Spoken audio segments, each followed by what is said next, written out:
Arsenal, don't. Don't. Arsenal, don't you dare.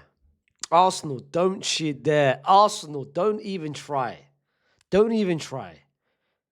Don't even try to do what you're about to do.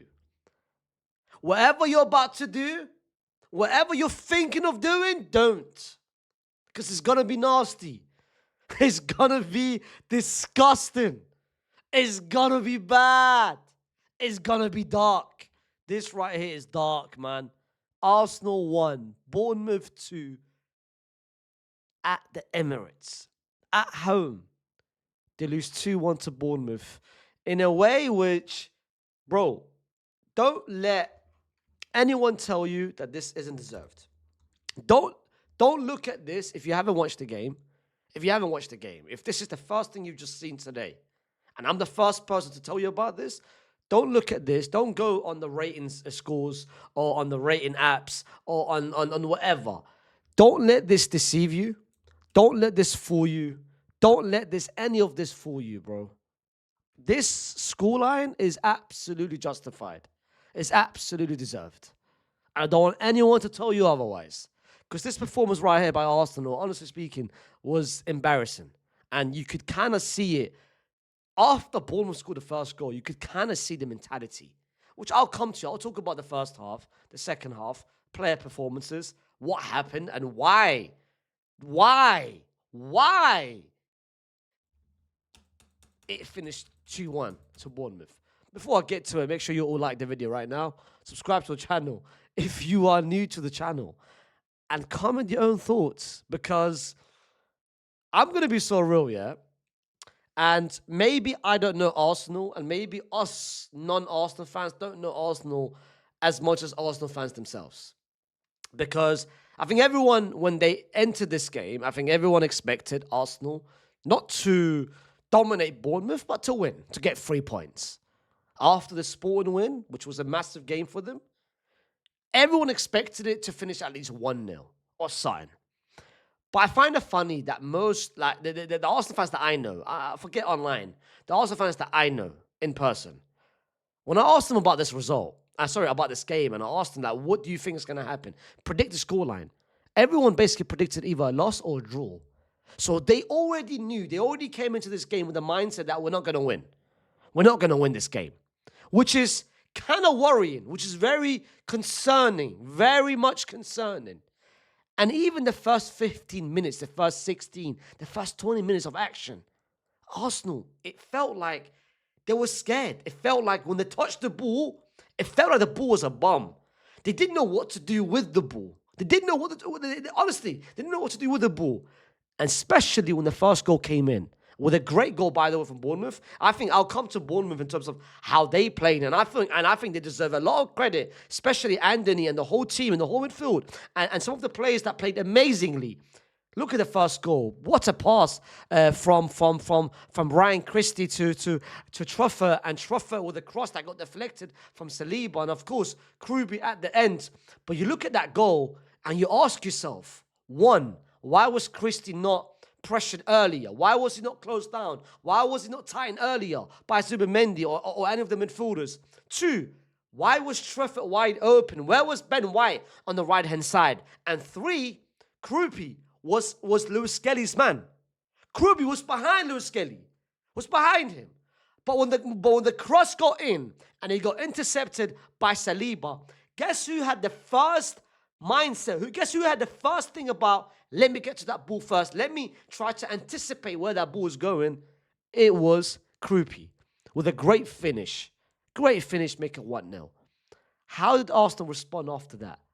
It was timid. It was, you could see it from the 17th, 18th minute to like the 25th minute. That 7-minute period, you could see how the fans, every time they touched the ball, the fans like, oh, that they are gasping. They are like worried about this team.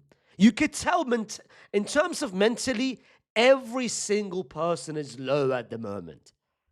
Every single person is low at the moment, because you could feel the crowd knows it, the players knows it, the manager knows that this shit is about to happen again. But They managed to get a lifeline, an absolute lifeline from that penalty, which, I mean, it is. The thing is, in the rules of the game, it's a penalty because, of course, the hand wasn't attached to the body. It wasn't in a natural position. It was there, but at the same time, my argument is this one is a 50-50 for me. I wouldn't mind it if they gave it, cool. If they didn't give it, cool. Either way, I'm calm with it. I just find it a little bit harsh because Gabriel and I think it was, who was it? Was it Christie or Senesi? One of them. Bro, they're so close to each other. They're so close to each other. Like, what do you want me to do in that position when a man is shooting and I don't have enough time to move my hand away? Like, what? You want me to literally, like, get my hand to disappear? Like, I find it very tough when these kind of calls are given. I get why they're given. I get why they're given because the shot is going on target. But at the same time, I find it very, very harsh. Again, a lifeline. Great strike by Victor. Great goal by Victor. But the rest of the first half, it felt like the only way they could create, the only way which they could get something, the only way which anything could be created, either by a set piece, either by a free kick or by a corner. And the second half, I think, gives you the biggest example of how bad Arsenal are at the moment and how bad they are in terms of just the general in play. Because the first 15, 20 minutes, you could see it. They kept making mistakes, mistake after mistake, mistake after mistake. The midfield is not getting involved. The centre-back are asking for the midfield to be anywhere. Gabriel, bad passing, losing the ball. Everyone gets complacent. Like, there was no urgency. There was no intensity. And the overall play was so low. And the fans started to get involved. But the fans started to realize with every minute that goes by, Bournemouth will score a second goal. And that's the embarrassing part because come 65th minute, the team that was likely to score was Bournemouth, not Arsenal. Not the team that's fighting for the league, not the team who's first in the league, not the team who needs to win this game at home. The team that was likely to score was Bournemouth because you could see a mistake was about to happen.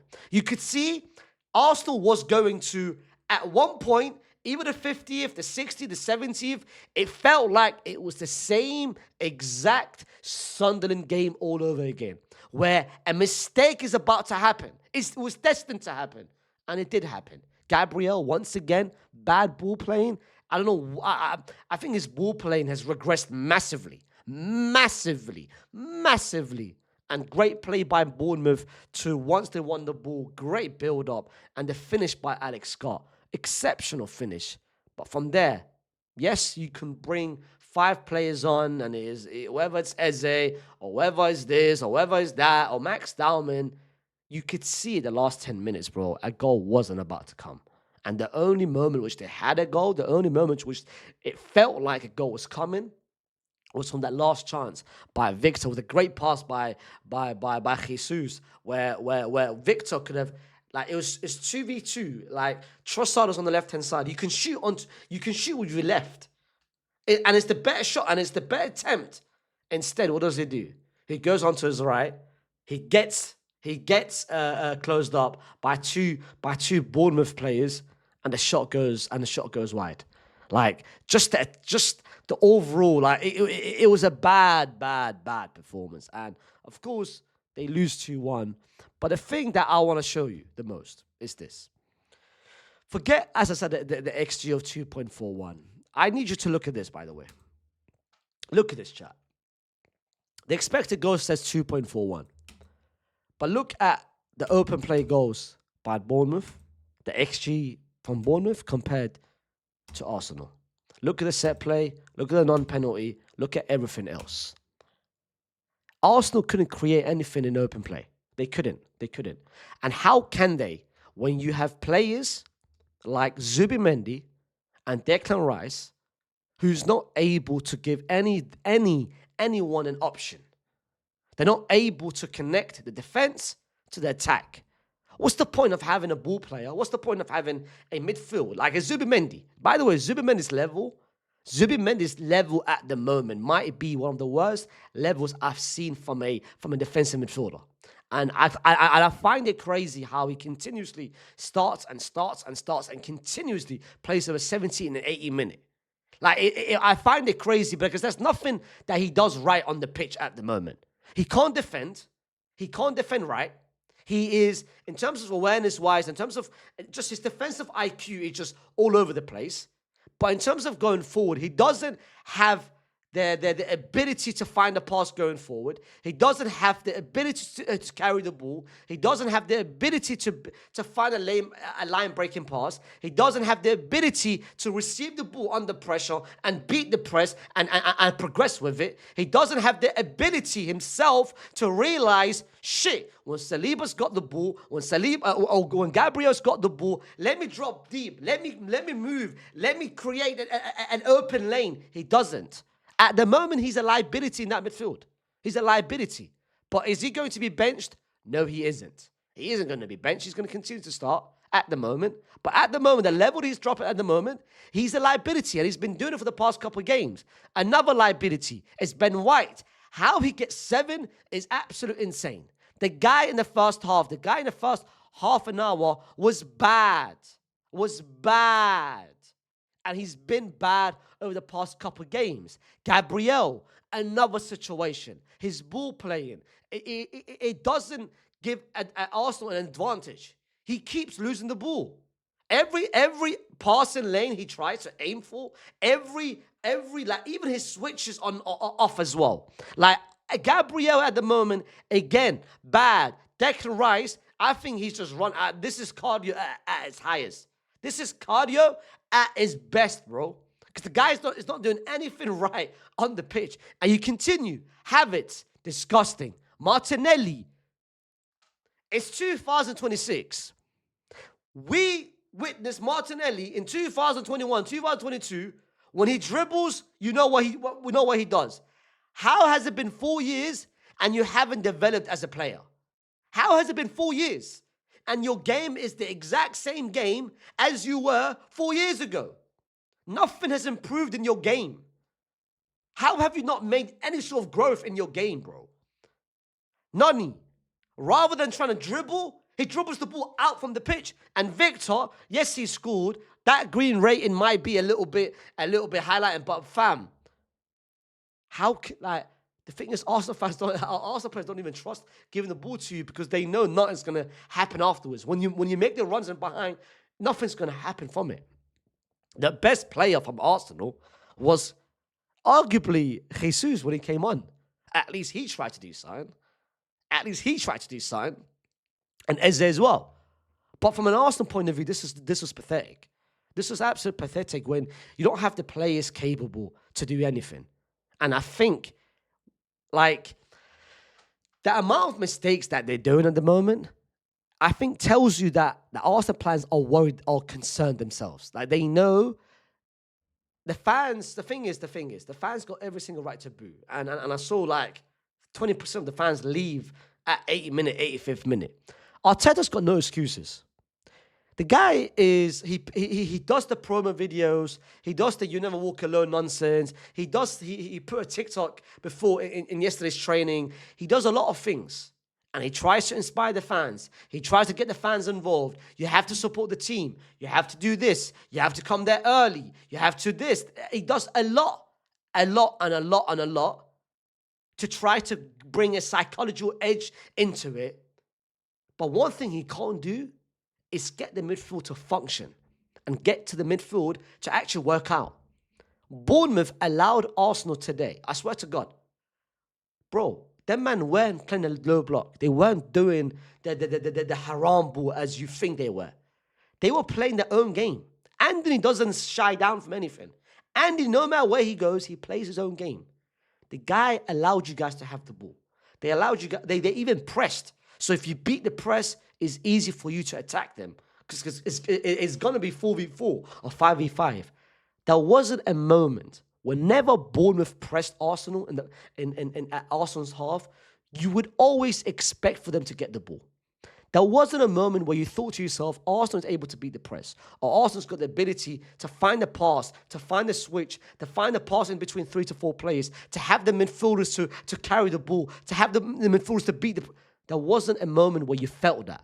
And that right here is the moment where you know they are in a deep, deep, deep mess.